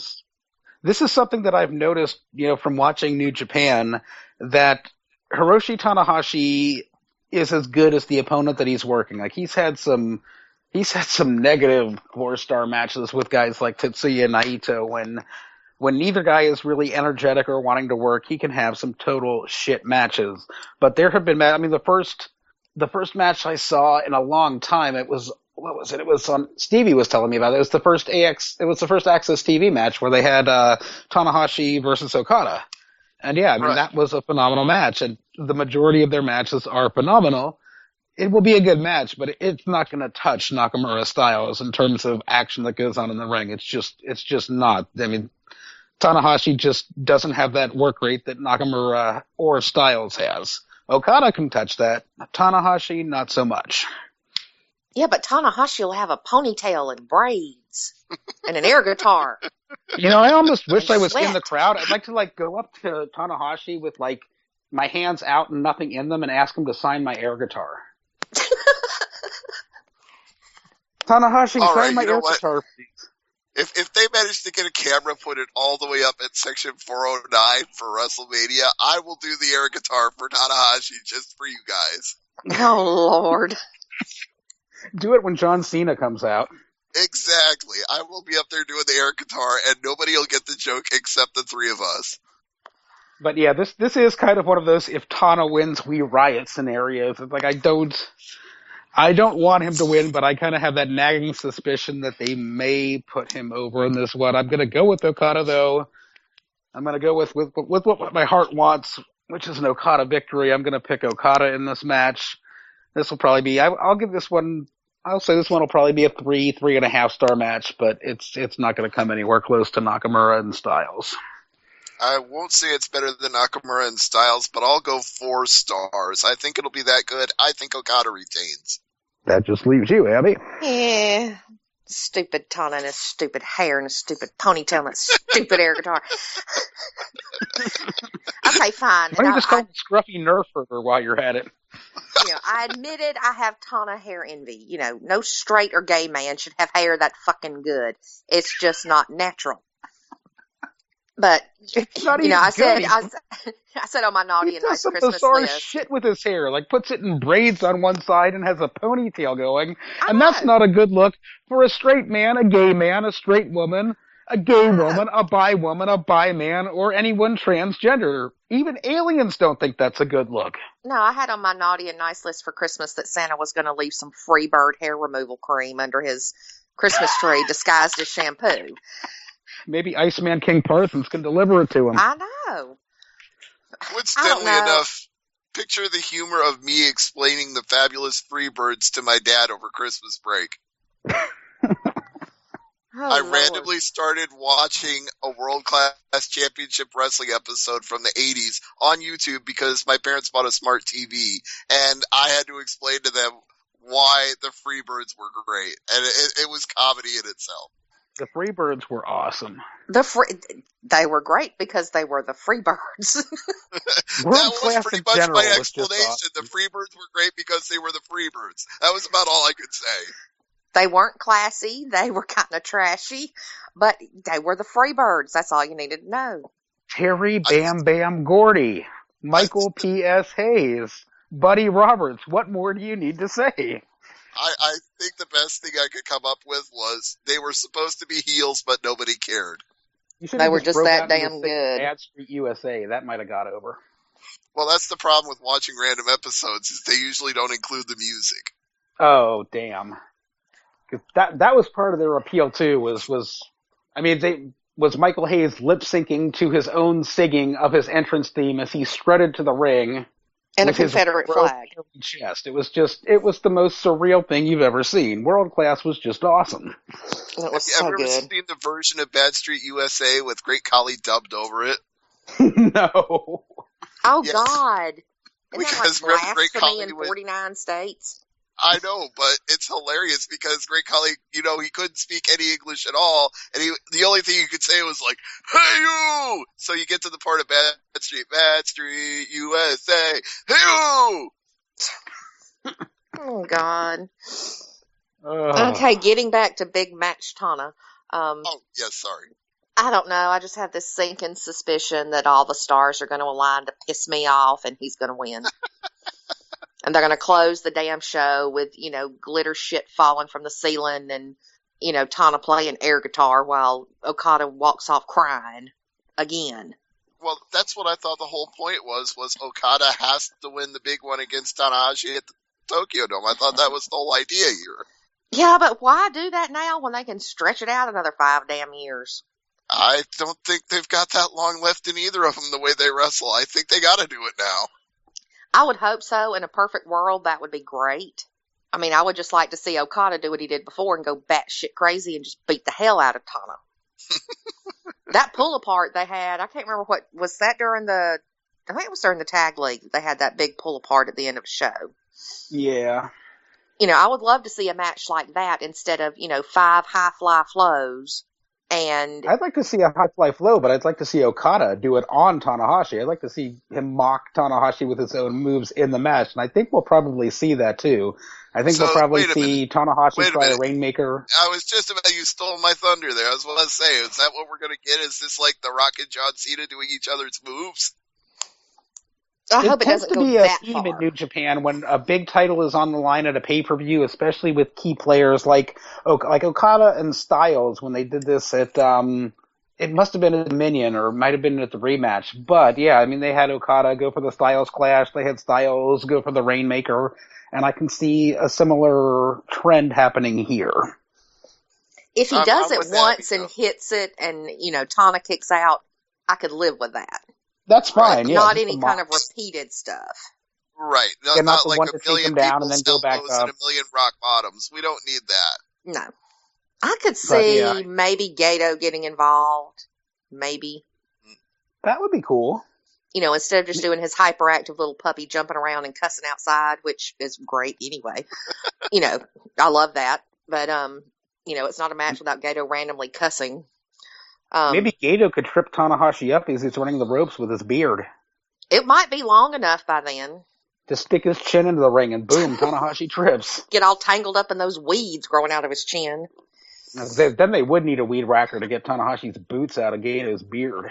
That would kill two birds, one stone. Get rid of the beard, get rid of Tana. It's all good. I don't know. There's a lot of ways they can go. Hopefully they go the logical route of keeping the belt on Okada.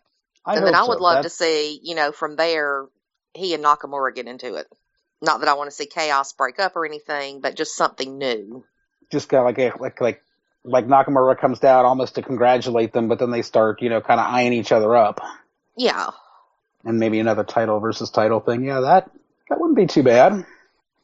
Yeah, I don't want to see Chaos break up either because they're great. Heck, I'd like to see Chaos band together a little more and be at ringside for each other's matches like the Bullet Club is to kind of equal some of the stuff out that Bullet Club does, especially in their matches against Chaos, but that just doesn't seem to be Chaos's MO. I want him to kick Yoshihashi out. Oh, and New Japan, here's another hint for you in 2016. You need a Chaos shirt in your store. You don't have a Chaos shirt. Make a Chaos shirt. They would sell. For 2016, my hint is book Jay Lethal and Kazuhiko Okada. That's what I want. Jay Lethal and Okada. Oh, a champion versus champion match. Yes. That wouldn't suck. That would definitely title for not title. Suck. Wow. I would love it.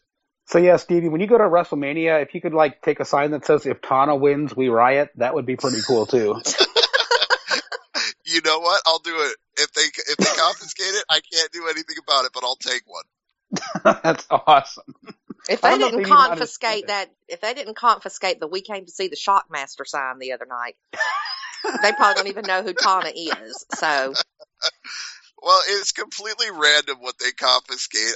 I once took one referencing AJ Styles and Joey Styles when they had WWE CW, and it said, "I love everybody named Styles," and they confiscated it. Lord. I don't get WWE. I don't either, and I'd love to shit all over Raw if we got time. One of the best parts about the opening segment from Raw was Vince McMahon telling them to shut up when they were chanting for Bryan and Punk. Well, because he's been wanting to do that for years. Well, why don't we call in Jordan real quick? Okay. All right. Yeah, bring Jordan on. We'll talk some Raw, and Abby and I. But I echo Abby's. So I just want to say I echo Abby's sentiments because my wife didn't watch Raw, and when I explained to her what the best part of the opening segment was, I said the exact same thing was Vince McMahon selling it by no selling it. He didn't address the chants or who they were chanting for. He just said, "Shut up!" And he's been sitting back in Gorilla for the last 2 years like, damn it, I wish they'd shut the hell up.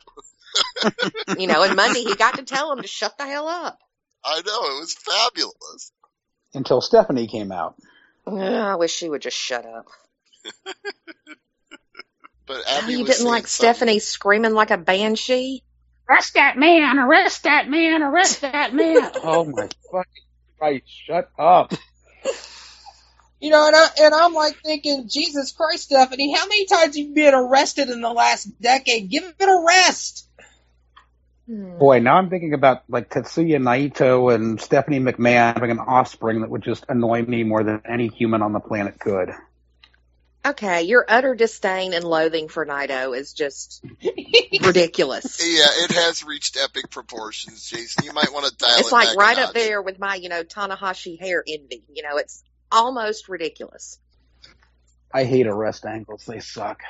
Yeah, but the best part about it was TMZ reporting that, the NYPD was flooded with calls. Yeah, that's what we were shooting the breeze about while you weren't here. We were talking about that. Sorry, I didn't mean to interrupt. They were saying, and I was saying that, to me, it's so far beyond believability. I can't even suspend my disbelief. This is so fake. Yet there's people who believe it's real and are calling the freaking cops. It's like, really? These are the same idiots that are voting for Trump. Oh, I hate arrest angles. Arrest angles suck. Yeah, normally I would agree with you 10,000%, Jason, but hear me out on this one. It's been so long. Okay. It's been so long since the Authority has run roughshod over everybody and everyone on that show that to see them get their comeuppance and have Roman Reigns laugh in their faces, it was refreshing. I enjoyed it. It's kind of like in comparison to what Raw has been, it's good, but yeah, it's ugh. I hate to be the one to admit it, but when Vince McMahon shows up, the show gets better. He does. If Stephanie McMahon didn't come out, it would have been wonderful. But I got so tired of hearing, arrest that man, arrest that man, arrest that man. It's like, shut up. Yeah, I didn't watch Raw either, but my kids were watching it, and I could hear Stephanie screaming all the way from the living room. And yet the cop had the reaction that we as fans all have, or the guy portraying the cop, who came across as fairly authentic because he had the right build, he had the right uniform, he had the right suit on, so to speak, and he had the nice New York accent, which seemed natural and not phony, and he's like, if you don't shut up and get out of my face, I'm taking you to jail. And I'm like, ooh, just the authoritative way he delivered that statement to her was like, that's what we'd all like to tell her when she starts yelling like that. Oh, yeah. I mean, the cops played their role well. I had no problems with the quote-unquote cops. I just have problems. Arrest angles just suck. It's just like, really? I guess I thought the response to the whole thing was hilarious, particularly the fact that some marks, and there are still marks that are this marky mark out there, actually called the New York Police Department and demanded to know the status of Vince McMahon. Yeah, exactly. I mean, it's kind of like you've got your Donald Trump fans there, or that kind of mentality. They're like thinking that Vince McMahon really got arrested. And not only that, it's like he gets arrested, and then in between the Usos match and the main event, they show a fucking replay of him getting arrested again. And it's like, Jesus Christ, give it a break already. I guess, again, not having seen the whole show, I won't say whether I thought it was good or bad, but if you're going to do an angle where Vince McMahon gets arrested, so to speak, you might as well milk the hell out of it and replay it, because the comedy value of Vince's facial expressions as he's led away in handcuffs is just gold. You see, if I was going to do an angle with Vince getting arrested, I'd go a different angle. I want to see him get prison rape, but that's just me. Ooh, yeah, that wouldn't fly in the era of PG. You couldn't do that these days. Maybe Probably not, no. 15, 20 years ago, you might have gotten away with that. Let's get Jordan on the line. Let's try to. Hello? Mr. Garber. Hey, guys. How you doing? Good. We thought you were going to be on earlier, but we decided to give you a call and get you into the conversation because we're talking about Raw. Nice. Awesome stuff. Well, let's see. Where were we at? The opening segment, Vince McMahon coming out. Where did we leave off? Stephanie going, arrest that man, arrest that man. And the cops telling her to back the fuck up or she's going to jail. But, yeah, I mean, I don't know. It's kind of a tie between most grating female voice between Vicky Guerrero and Stephanie McMahon. But I think Stephanie's winning. Vicky will be the champion forever until end all time. Excuse me. I agree with that, but Vicky Guerrero in WWE was the bitch that everybody loved. It was awesome. I love Vicky Guerrero as running WWE as a general manager. Stephanie right, McMahon she was so good at being hated, you could actually kind of love her, whereas Stephanie has go-away heat. That and arrest angles just suck in general. It was so fake and unbelievable that I could not suspend my disbelief. I was like, for fuck's sake, really? And then to hear later that fans actually called into the New York Police Department believing that Vince McMahon got arrested. What? And wanted them to either throw the book at him or release him because it wasn't fair. So settle the debate for us, Jordan, because we don't all agree on this. Was it a good segment or a bad segment to open Raw? Because, in my opinion, it felt refreshing to see the heels get served, the Authority not run roughshod on everybody, and Roman Reigns to laugh at them as Vince McMahon gets led away in handcuffs. I thought it was fun. What did you think? I thought it was fun. I thought it was action-packed, and I thought it brought a lot of action to the table. So I thought it was a great segment to open up Raw, something that the WWE needed, and I'm glad that they did this segment and it happened. Thank you. For a minute there, I felt like it was 1997. Exactly. With Reigns. It's such a bad thing because Raw was good in 97. Yeah, but Roman Reigns is no Steve Austin. No, and it's not going to work. I'm not saying that he needs to be Steve Austin, but he needs to at least be a little bit more cocky and assertive and not just stand there and take whatever shit they dish out to him. He needs to actually have a little bit of a field day with the McMahons and humiliate them. That's what he needs to do, whether he's going to be Austin or not. And maybe we'll see that in 2016, and maybe not. He's showing glimpses of that now, and hopefully that will develop, because yes, he does need a personality. He needs some kind of personality, and if it's fucking over the Authority and fucking over the McMahons, so be it. That's great, but do it and own it and be it. But arrest angles fucking suck. Do it a different way. Yeah. And if everybody's tired of John Cena, I got news for you. Roman Reigns is the only viable alternative they got to be the top face. I agree with that. That is something I do agree with. Yeah, and that is just a very sad statement on the state of WWE. Indeed. Well, they've got a whole year now to hit the reset button and try to get somebody else over as a top face. So, well, the thing is, it doesn't matter. The fans who the fans cheer for are not who the office wants. So a face can get over, but if the office sitting behind them, screw them. I mean, yeah, look at the New Day, where they're getting over as faces. They're supposed to be heels. They keep getting written and booked like heels, but regardless, they are over like Rover with the fans. The same thing with Dean Ambrose. He gets bigger pops than Reigns does. Well, but he doesn't look right. I think that's in part because Dean Ambrose has been screwed so many times that he's kind of got the Daniel Bryan thing going now. No, but he's always been that way since the Shield broke up. I mean, personally, I thought he should have been made a world champion 6-8 months ago, but they were never going to do that. Because he doesn't look right. Exactly. He doesn't have that That's what I agree with, too. Dean Ambrose doesn't have that look, and honestly, what I think it is that he's not big enough to be the world champion. He's not big enough in physique to be a world champion yet. If they can make Rey Mysterio the world champion, they can certainly make. They can make anybody the world champion. They can make anybody. They just choose not to. It's just that gut feeling that it's like I can't picture Dean Ambrose as world champion. I just can't see it right now. Maybe 5 years from now, but not right now. But the way he wrestles, he won't be around for 5 years. That guy takes crazier. I mean, just look at the shit he was doing at TLC. That guy takes crazier risks than anybody. I mean, he is over. He would be a good champion. I just don't think they're ever going to greenlight it because he doesn't fit that mold of what they think a champion is. Yeah, and the same thing with Kevin Owens. Oh my! Don't even get me started with that. You get Owens losing to Neville in 3 seconds by a roll-up, and then you have a women's match that goes on for 17 fucking hours with the fans chanting boring. No, make Neville versus Owens 17 hours and make the stupid roll-up finish in the Sasha Banks versus Becky Lynch match. But my God, what in the hell are they doing with Owens? Well, you know that's somebody calling an audible on Triple H because he would get his say if it was NXT and that would be a 17-minute match, but in WWE main, he doesn't get to call those kind of shots. And they're burying almost basically everybody they call up from NXT. Yep. And you can't say that Reigns and Ambrose and Rollins are NXT guys because they're not. They're FCW guys. Well, they've been up on the main roster so long they wouldn't be either one of them anymore. They're just basically WWE guys now. Yeah, but when you say now that that they're burying everybody from NXT, they always bring up, well, they're not burying Reigns or Ambrose or Rollins. They were never really NXT guys.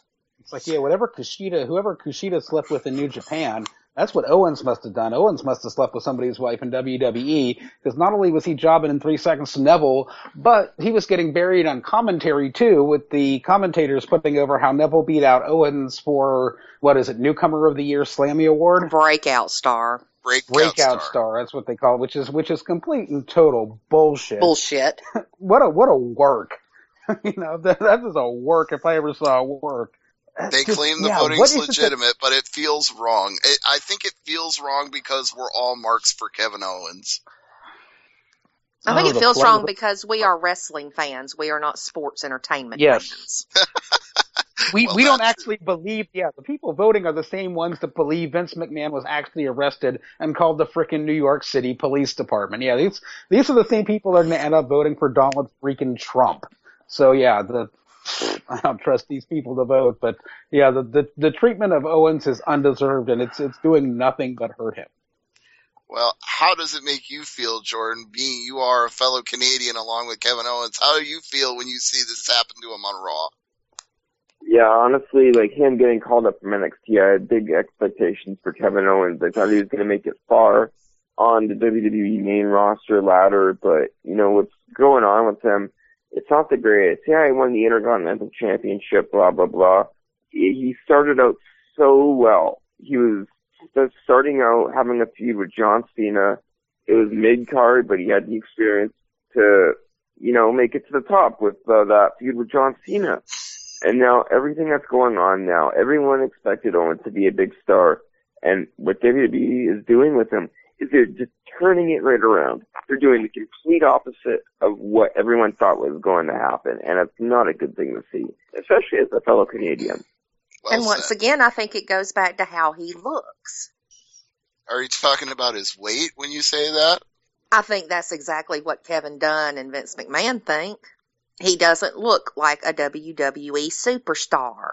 Yeah, he doesn't wrestle with his shirt off and have a six-pack. Yeah, the same problem that you have with John Moxley there. It's just, he's just not the... He doesn't look like a top guy. Well, guess what? It doesn't matter how you look. It matters if you can go in that ring. It matters if you can go on a microphone. And despite the fact that Vince doesn't get the fact that he is not producing a show for himself, it matters what the fans think about these men and women. I have to say, and you know that I'm fighting to get the words out of my mouth when I give credit to Triple H for anything, but if I give Triple H credit for something, it's that he realizes that every single wrestler looking like a Greek bodybuilder like he used to is no fun to watch. The guys that he is signing to NXT, the guys that he is pushing to be called up from NXT, don't all look like clones of him, and that's a good thing. Mm-hmm. I mean, are we kind of to the point now where it's almost like, don't call guys up from NXT, where guys are saying, no, I'm going to stay in NXT. I don't want to go up to the main roster because you're going to bury me. I hope that's what it is. I hope NXT becomes a brand of its own because as developmental, these guys are getting called up on the main roster and are getting shit on. Well, they keep selling out every single NXT show they put on sale. They just sold out the Chicago show, the second Chicago's, I should say. They sold out the second show in 30 minutes. So that should be a sign to WWE that NXT is the hot brand right now. Not Raw, not SmackDown, NXT. And Vince can't stand it.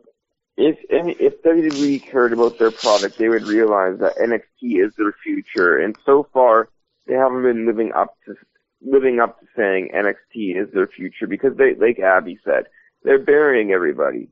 So what WWE needs to do is realize that NXT is WWE's future. Their developmental product is absolutely amazing. So you know what? NXT is the future, and they just have to realize that. Again, well said. But I think as long as Vince and Dunn are in charge, they're not going to do it because they don't even watch it. Well, Vince probably watches it when his son-in-law makes him watch it. Do you think anybody can make Vince do anything? I think if there's one person on this earth who could, it would be Paul Levesque. Only if he duct tapes him to a chair. I think he actually likes his son-in-law enough that he would do him a favor if he asked. I'm surprised he even went to the live shows. I'm not. I think he thinks of Triple H as the son he never had. Doesn't he have a son? Yeah. But that's what I'm trying to tell you, is he thinks of him as more of a son than Shane McMahon. He doesn't even think of Shane as his own kid. What the hell ever happened to Shane? He went to China and started a YouTube-type company. Oh, okay. Making billions of yen over there. That would be Japan. What's the currency in China? Shit. Yuan or something. I'm not sure what Yeah, that it's something similar. But yeah, another thing I didn't get with Raw is what was the deal with that Star Wars Holiday Special variety show they had where Miz, Ryback, and Goldust looking like Darth Maul Steeler Edition, Zack Ryder, R-Truth, Heath Slater, who I didn't even know was still with the company, and Big Show all come out. What the hell? That was so that Big Show could fumble his lines. It's like somehow that led to Ryback and Big Show fighting, which then in turn somehow led to a match that Big Show then intentionally lets him get counted out of, despite the fact that Ryback was, standing. Ryback wasn't laid out and dead on the mat. I could see him wanting to get counted out then, but what the hell? This was just awful. Well, Big Show's only concern right now is that he's in the Royal Rumble next year, so he doesn't care. Yeah, but he couldn't even get that right. Exactly. I mean, he just looked weak. It just didn't. It just this whole segment didn't make any sense to me. Well, Big Jordan, Show what did wasn't you think? supposed to come out there and say that I'm number one in the Rumble. Well, he said he was the first entrant in the Rumble, but like you said, it kind of got garbled, whatever. Yes, we call it a royal fumble. Jordan? El Gigante wouldn't have botched his lines that bad. He didn't even freaking speak English. Yeah, it could have been better, in my opinion. That's all I could say about it.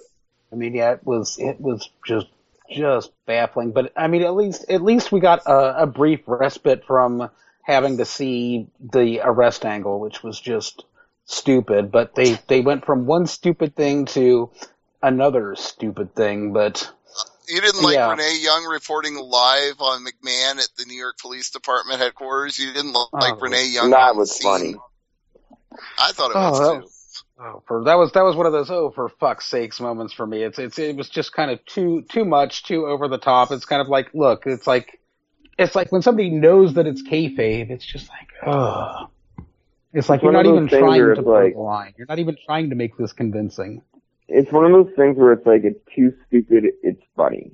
Yeah, it crossed the line into being hokey enough that it was entertaining.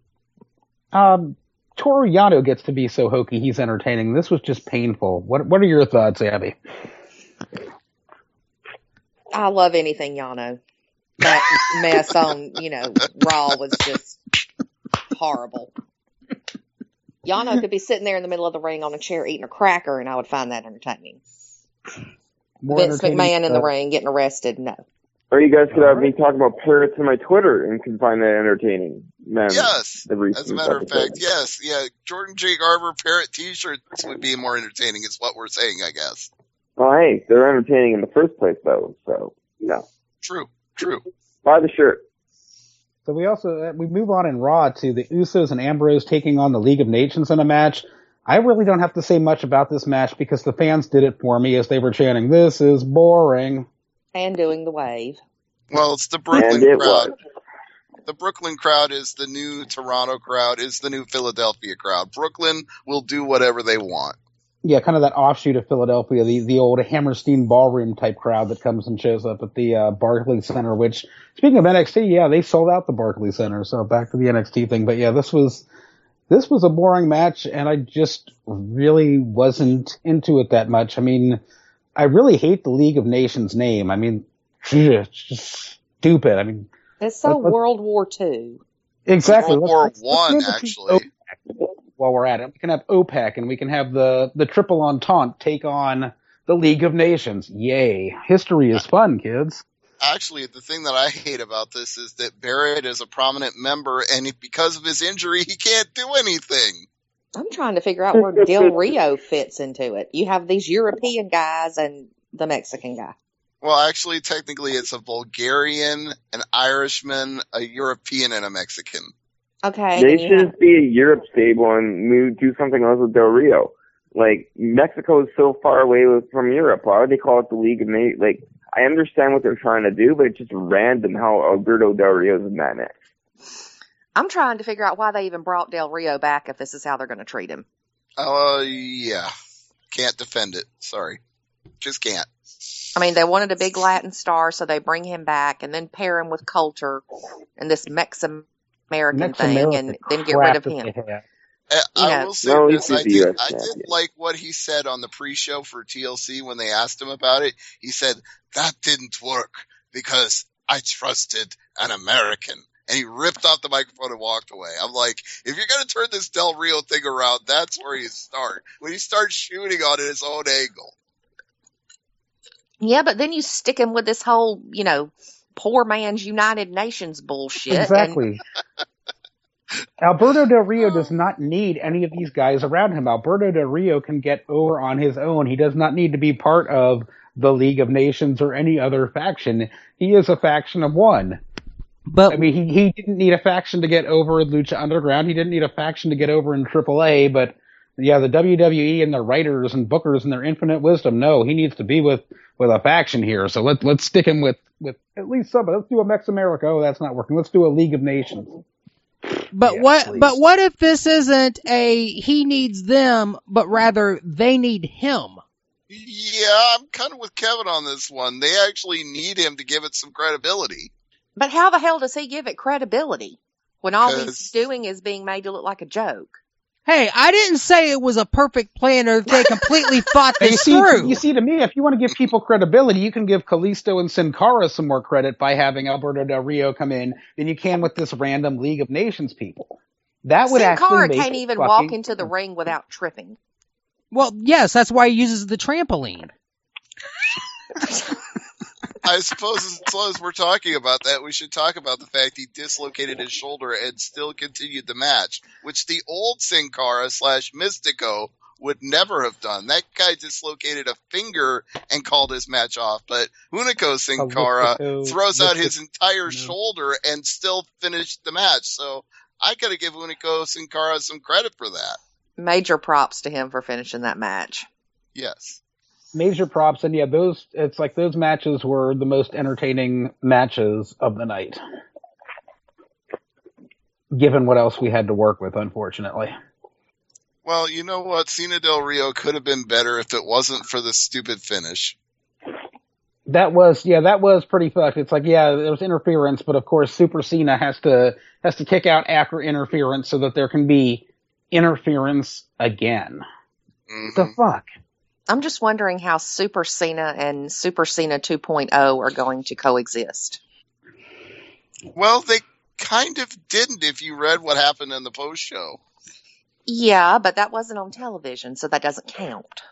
Right, I did not hear about that. What happened in the post show? Oh, well, they looked at each other like they were getting ready to fight because each one has to be the alpha male in the situation. But then the League of Nations regrouped and they decided to work together instead of against each other, and they cleaned house on the League of Nations. But they teased the idea of being against each other. Which would be great. Kind of like the whole Shawn Michaels, John Cena thing they did for WrestleMania one year, where they were partners of convenience, but they didn't really like each other. It's kind of like how long until they pull the trigger on that match? Yeah, hopefully not too soon. Give it some time to simmer and build a little.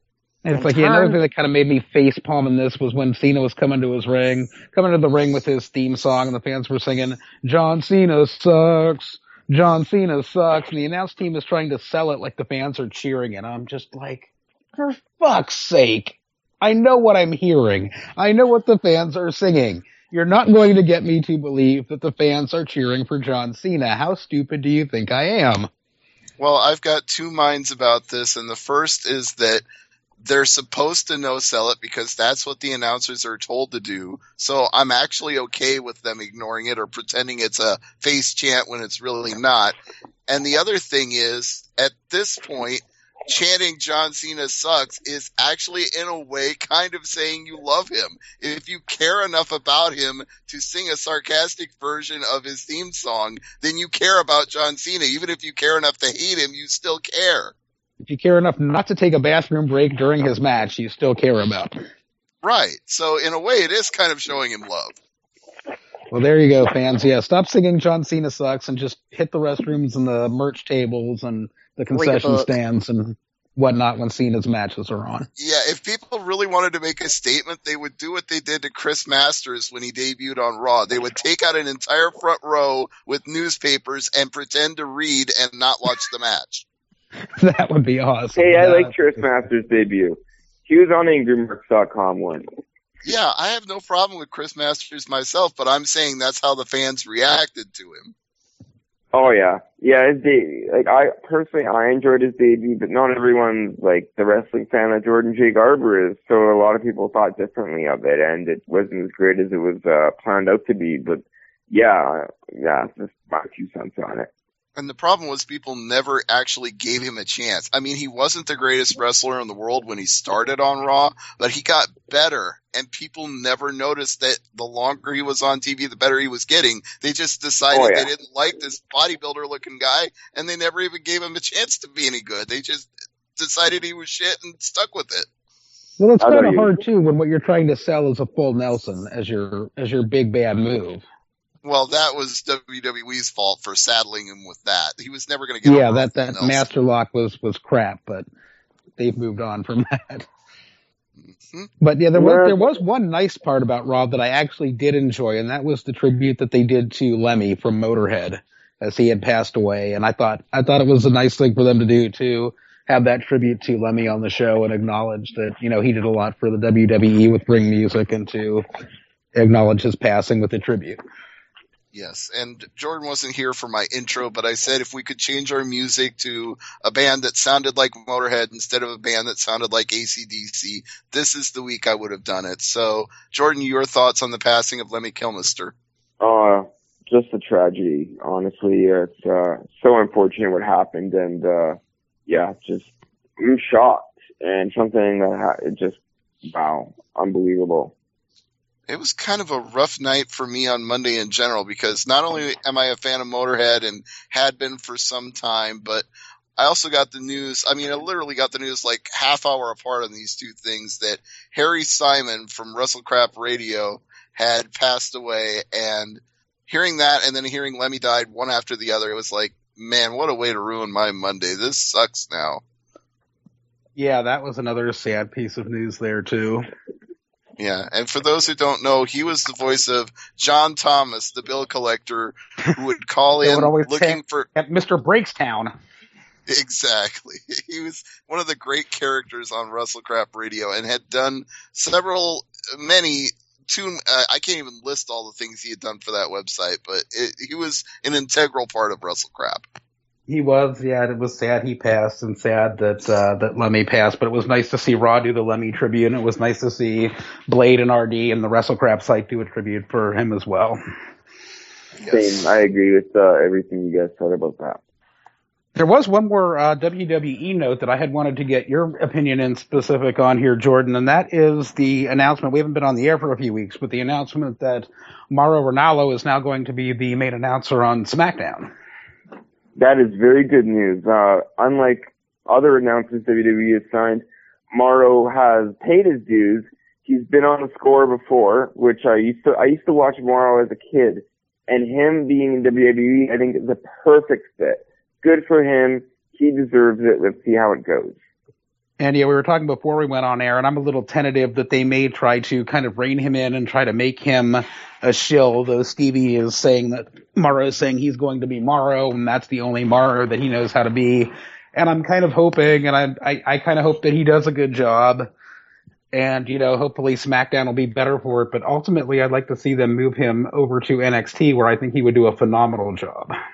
Oh, think about what you just said there. I agree. Honestly, I just thought about that right now, and I think Mauro Ranallo, as an NXT commentator, he can keep up with the pace of the fast action. Oh my God, yes. Mauro Ranallo. I mean, I think if WWE wants to elevate NXT to the next level, if they ever want it to be more than just a developmental show, putting Mauro Ranallo there would lend it instant credibility, while at the same time being right up the alley with the kind of matches that Mauro Ranallo likes to call. Yeah, but that's not going to happen. If they were to get him on NXT, which Abbey is right, it's not going to happen. But if they did get him on NXT, get him to do one show on SmackDown just so he could say he made it, because he deserves it. It won't happen because it won't get him the mainstream attention that having him on the main roster gets him.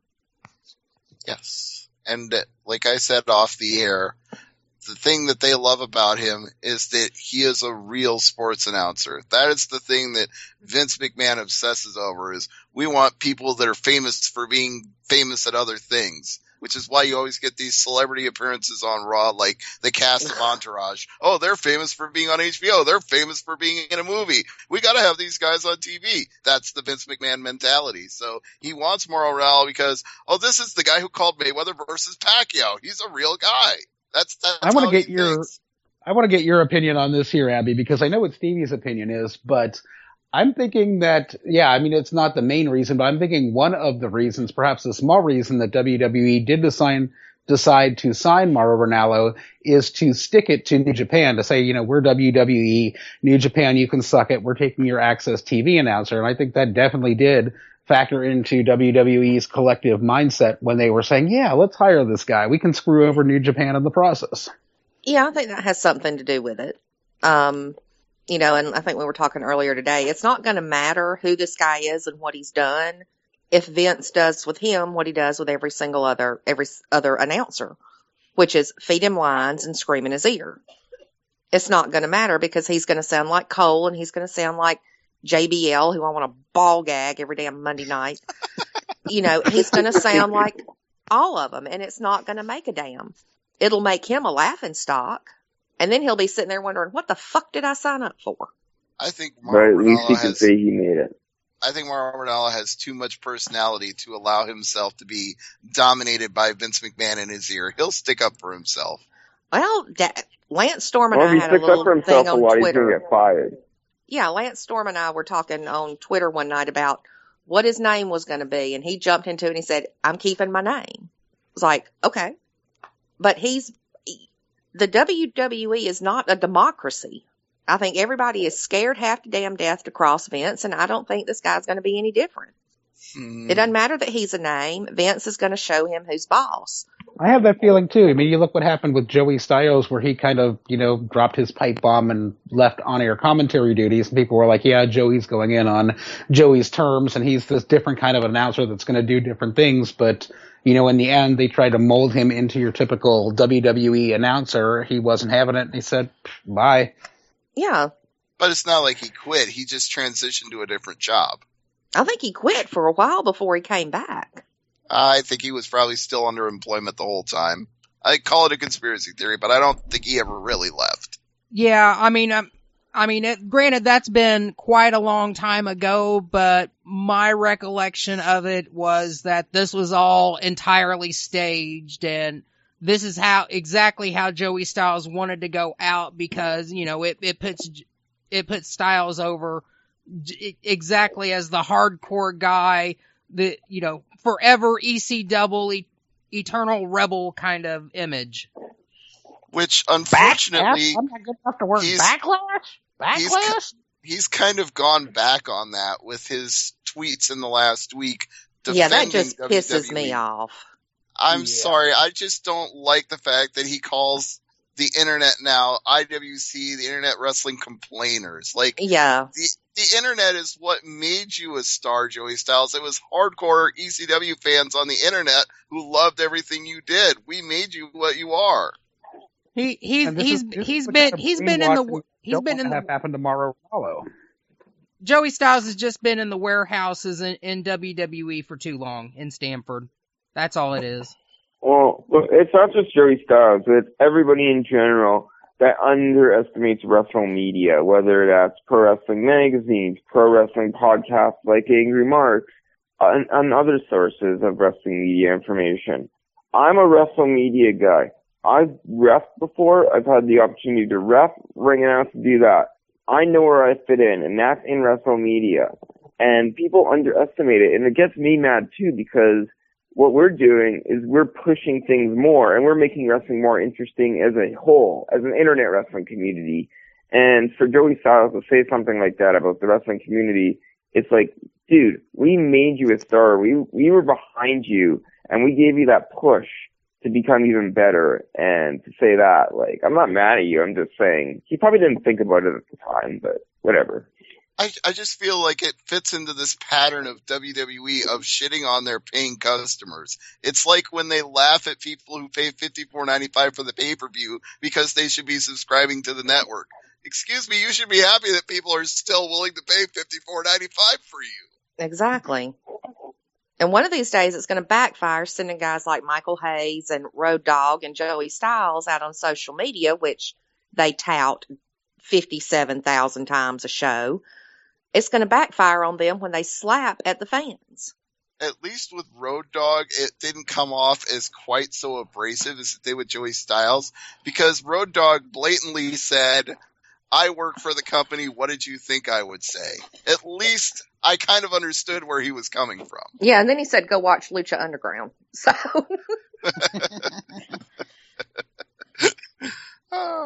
Well, gentlemen, ladies, I believe we've hit all the high points we can hit tonight, so I think it's time for closing plugs, and I'm going to start with Jordan since he came in last. He gets to go first.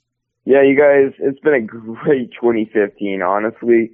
I could go on and on about the moments I've had this year for me in the world of wrestling, but I'm not going to do that. But you guys can continue to follow me on Twitter at Jordan J. Garber. If you haven't followed me already, please do so. 2016 should be a good year for me. It's going to be hard to match up with 2015, but we'll see how 2016 goes. So that's it. Follow me on Twitter, and thank you all for your support in 2015, and see you all in 2016. Absolutely. Okay, Mr. Sudoku, Jason, the floor is yours. All right, yeah. First, I'm going to plug something new this week, a YouTube channel that I've been subscribed to for a few months now, but they put out some really good content, so I want to plug them here.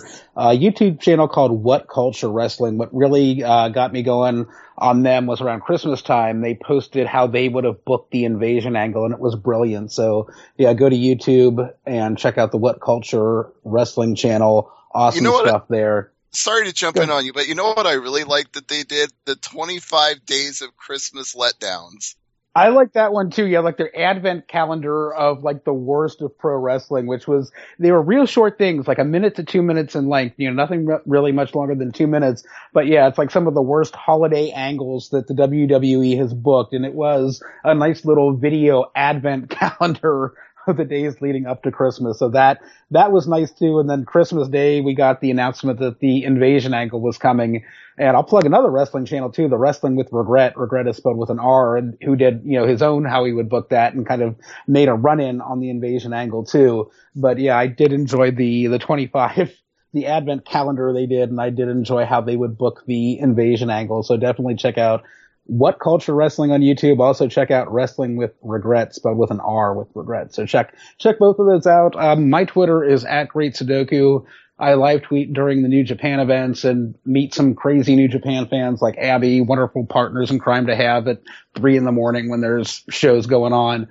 Plug New Japan World, NJPW World.com. It is the best 999 yen you can spend in a month. What does that come out to in dollars, Stevie? Your current exchange rate is 0.0083 US dollars to 1 Japanese yen, which means $8.30 buys you a month of New Japan Pro Wrestling. Cheaper than the network. And yeah, WrestleKingdom 10 is coming up January the 4th. So yeah, that will be like early Monday morning / late Sunday night. So stay up late Sunday, wake up early Monday, however you want to look at it. Subscribe to New Japan World so you can watch WrestleKingdom 10. And I'll plug my cooking blog back after the new year because I haven't put any recipes up, so I'll just skip over that for tonight. All right. And yes, if you don't spend $8.30 to watch New Japan's Wrestle Kingdom 10, whether it's live or on VOD, I don't know what to say to you, because to me, that is way better than anything else you could spend $8.30 on. And with that, I turn it over to Abby for her cheap plugs. Oh, my cheap plugs are I write for Top Rope Press and Ringside News and Pro Wrestling Authority, so y'all can find me there.